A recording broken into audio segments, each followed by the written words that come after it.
La memorización, aunque no lo crean o no supiesen, es una habilidad. Y como cualquier otra, esta se puede practicar para que seamos mejores memorizando. La mayoría de la gente suele creer que la memoria o la capacidad de memorización es algo que viene contigo cuando naces, algo que se relaciona con la inteligencia. Sin embargo, esto está sumamente equivocado, ya que la memoria, la capacidad de memorización, si se practica y se trabaja de una forma correcta, adecuadamente, se va a poder mejorar. Por eso, en este video les voy a hablar justamente sobre esto, sobre cómo ser capaz de aumentar tu memoria, de aumentar tu capacidad de memorización. Así que sin dar más vueltas, vamos con el primero de los 4 puntos de este video, que es: utiliza mnemotécnicas. La palabra mnemotécnica proviene de mnemotecnia, que significa procedimiento de asociación mental para facilitar el recuerdo de algo. Por lo que en pocas palabras, las mnemotécnicas son métodos que nos ayudan a recordar cualquier tipo de información, desde nombres, conceptos, fechas, hasta listas o secuencia de datos o absolutamente lo que sea. Ahora te voy a pasar a mostrar 4 mnemotécnicas distintas que son sumamente útiles para memorizar de una mejor manera. La primera son los acrónimos. ¿Y qué es un acrónimo? Los acrónimos son una combinación de iniciales que se refiera a un concepto o una frase, o mejor dicho, múltiples conceptos o frases, para que de esta manera sea más sencillo de recordar. ¿Y cómo funciona esto?, se estarán preguntando. Por ejemplo, una persona debe aprender el nombre de Ángela María Aldana Rivera, pero le será más fácil aprender la palabra amar que aprender Ángela María Aldana Rivera. Y si se acuerda que esto se relaciona con amar, que sin duda alguna se va a acordar porque es una palabra sumamente conocida y sumamente sencilla, que también es la idea, relacionarlo con palabras conocidas, con palabras sencillas, con palabras que realmente nos suenen y se nos vengan a la cabeza desde un primer momento. Cuando piense en la palabra amar se va a dar cuenta que la primera A significa Ángela, la M María, la A Aldana y la R Rivera. ¿Por qué? Porque en realidad sabía esta información. Pero es más complicado acordarse de cada uno de los nombres y el apellido que acordarse de la palabra amar, la cual te va a traer los recuerdos de cada uno de los nombres. Y si quieren comprobar esto, y si quieren asegurarse de que esto funciona, les quiero preguntar si se acuerdan del nombre que les acabo de decir. Estoy 90% seguro que todos en este momento están diciendo Ángela María Aldana Rivera. ¿Por qué? Porque los hice relacionarlo con la palabra amar. Y acá te das cuenta la utilidad y la eficacia que tiene esta técnica de memorización y de estudio también, ¿por qué no? La segunda técnica, la segunda mnemotécnica, son las palabras claves, la utilización de palabras claves. Las palabras claves sirven sobre todo en el aprendizaje de idiomas. Supongamos que tenés que memorizar la palabra pillow, que significa almohada en inglés. Entonces, pensá en la primera palabra en español que venga a tu cabeza. Por ejemplo, pillo, porque pillow y pillo se escriben parecido, aunque se pronuncien diferente. A continuación, formá una frase con ella que te ayude a recordar. Puede ser algo, por ejemplo, el pillo se acuesta sobre su almohada. De esta manera, ya vas a estar relacionando las dos palabras. Y esto sirve lógicamente para las palabras más importantes, palabras claves que vos tenés que memorizar sí o sí. Y a través de justamente las palabras claves, las podrás recordar de una forma sumamente sencilla. Mucho más sencilla que si intentases simplemente leerla una vez, leerla otra vez, leerla otra vez, leerla otra vez, hasta que te la aprendas, que lógicamente funciona, pero no es tan efectivo, no es tan sencillo y no es tan eficaz como si lo aprendés a través de palabras claves. Vamos a pasar a la tercera técnica, que son los relatos. El relato es una regla mnemotécnica que ayuda a aprender un listado de palabras. Para esto se usan otros vocablos que tengan algún tipo de relación, es decir, palabras similares en tema de las letras. Por ejemplo, España y espalda. Después, debes crear con ellos un relato que tenga lógica y que sea sencillo de recordar, o lo más sencillo que puedas hacerlo. Vamos a pasar con un ejemplo. Si querés aprender, por ejemplo, los países de la Unión Europea, primero deberás establecer palabras que asociaras con las distintas naciones, con los distintos países. Por ejemplo, España, espalda; Croacia, croissant; Dinamarca, dinamita; Grecia, gracia. Portugal, portero, Holanda, hola.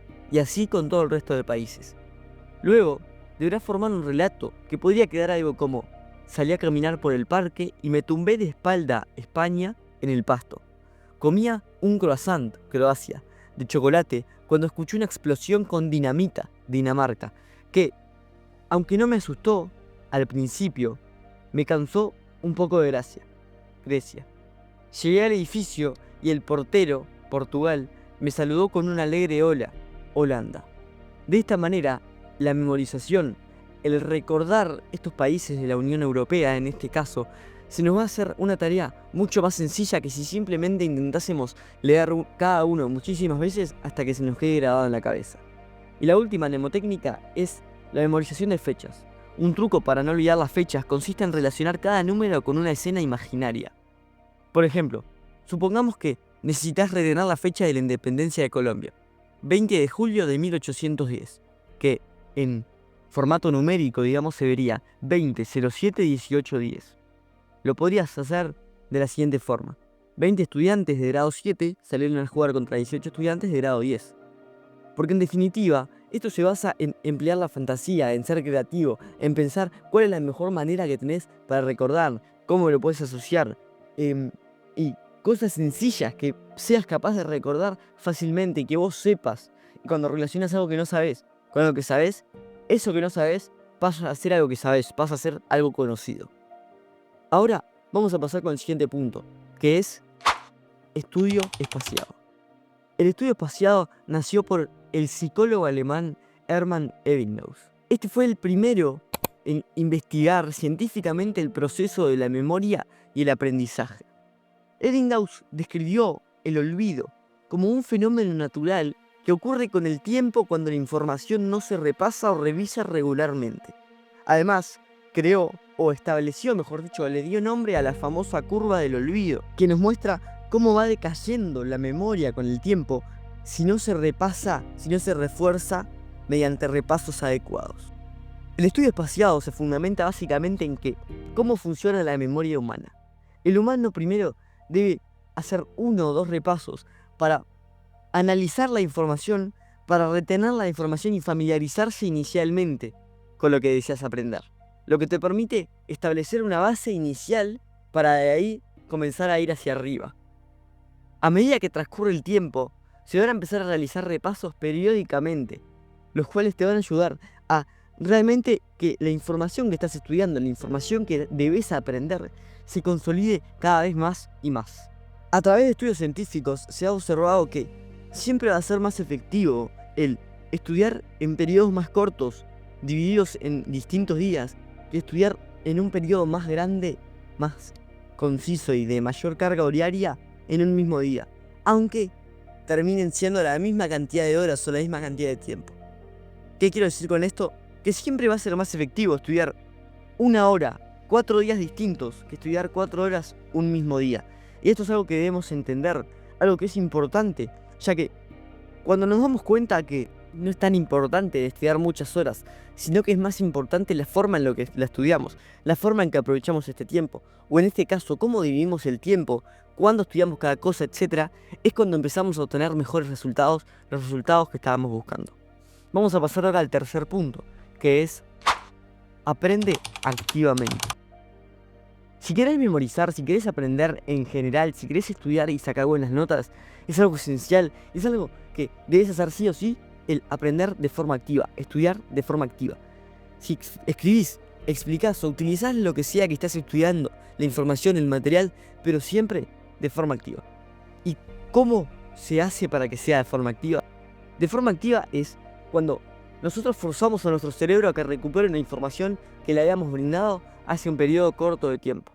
Por ejemplo, necesitamos memorizar una información y tenemos un texto y también tenemos unas preguntas. Entonces nosotros debemos leer este texto.